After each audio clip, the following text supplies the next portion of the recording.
We're so happy to have you here. I just listened a whole lot. Yeah. And so is there any temptation to add even more to that list and get back in the every ring? now and again, you'll get tempted, and then you remember what it feels like. And all of a sudden, poof, the temptation just goes away.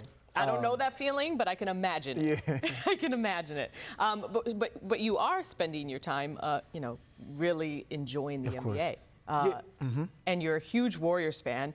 You actually sat down, Draymond Green, as we showed earlier, sat down with Rachel Nichols over the weekend about the Warriors' outlook for the next season. And one thing Green has been hearing, he really left him speechless. Heard people say we're not going to make the playoffs. That's crazy to me. There's actually some people that say we won't make the playoffs. I have a hard time believing that. I'm not saying it's not possible. Anything is possible. But I have a tough time believing that we won't make the playoffs. Are you as offended as he was? I am. I mean, we are the Golden State Warriors. And I know we lost KD, and I know that, we got some injuries and stuff we're dealing with Klay. And Klay's going to come back. I had that ACL injury, so, he'll come back at a certain point this season, but really it's that 12-month mark, that year mark before you get back to form. So next season is when I'm looking for him to get back to form. But it's going to be a tough year. Even though we're going to make the playoffs, it's going to be a tough year. The NBA has been waiting for the Warriors to start to falter and start to kind of wean in some kind of way in terms of their competitiveness. So they're going to try to stick it to us this year. We'll see what D'Angelo Russell does, how he fits in.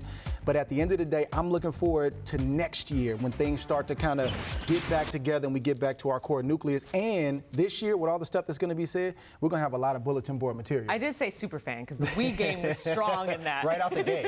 Well, and defend our guy Bobby Marks a little bit, who was the one who kind of first started this train a few weeks ago when he said the Warriors are going to miss the playoffs. Look, Golden State is dealing with injuries, like you said, and the Warriors still have the same lack of depth they had last year, right? And that, I think, from Bobby's standpoint, it's like, look at the West. You've got Denver, you got Utah, you got both teams in LA, you got Houston, right? That's six teams with the Warriors right there before you even think about anybody else who are going to be really good. So, really, at any point, it's like if Draymond or Steph has any kind of injury at all, then all of a sudden the margin for error is very small. But if Golden State can get in the playoffs, like we talked about yesterday, that nucleus, if it's healthy, has a chance to scare anybody. Yeah, because that's what I want to know. So you are expecting, because you've been through the ACL, a year for Klay. You got injured in the finals, so that kind of takes out the playoffs and being as effective as he's been. So you booking a vacation in June for the first time in 6 years, where you can take off a little bit rather than be sitting courtside, up in the Bay? I'm not going to book that. I'm not going to book that because anything can happen. And just like you mentioned about the injuries and what if, one of the big two go down in Draymond and Steph, that could happen for anybody. Anybody in the West can all of a sudden not be a contender because somebody gets hurt. So it's always about how the injuries, like who gets injured at what point in time during the season, the playoffs. So I'm cautiously optimistic. Like I said, I'm going to continue to believe that my guys it's theirs to lose. Even though they didn't win it this year, they've still dominated over the last 5 years, even though they won 3 out of the 5. We're going to be a problem for anybody. We're going to compete with anybody this year, even though we don't have our full squad. Yeah, I'm not feeling bad for Warriors fans. Like, you guys are no longer the A lot of people aren't feeling bad. Yeah. You guys aren't the overwhelming favorites anymore, but you still got Steph and Klay. It's going to be exciting. The hype train, though, has moved down to Southern California with Kawhi Leonard, Paul George, Anthony Davis making their way to L.A. We get that Clippers and Lakers fans are excited about this upcoming season. However, look at this. This is just an atrocity.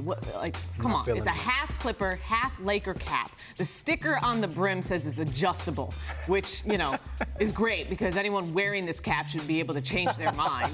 Andre, what sort of fan would wear a half Clipper, half Laker hat? I don't think you can. Right, if you're a real LA fan, it's like saying that you're a 49er fan and a Raider fan. You need to pick one. Right. They don't play that. And they're not going to play that in LA. And that wasn't, like you said, that was atrocious. That's an abomination. Hat. Who's buying that hat? But here's the thing about LA. I'm super excited, like every NBA fan is. The Lakers will always kind of have the hearts of the people, in my opinion, collectively because of the history with Magic and Kareem and everything. But right now, as of present time, the Clippers are going to they're going to contend for the hearts of the people, at least short term. And it's going to be a war for Staples Center and for the city, and I'm excited to sit back and watch. I mean, first of all, the hat looks like it says Liars. Which, I didn't notice you that. have to be kind of a liar if you were a Clipper and a Laker fan at the same time. But the thing is, though, I'm with you. This Clippers team, Andre, is going to be great to watch. But even still, this Lakers team is going to be great to watch. So I'm not so sure they're going to be weaning away all this younger generation of fans. You still have Anthony Davis playing for the Lakers next year, a young star in his prime, who, actually has shown a little bit more personality I think most people had been familiar with in his time in New Orleans, and may win press conferences more so than a guy in Kawhi Leonard who hasn't shown a lot of his off-court light, or a Paul George who won't be on the court, we don't think, to start the year, so he won't be there for that initial hype train. So I don't know if the Lakers are really going to be siphoning away any of their attention or popularity to the Clippers.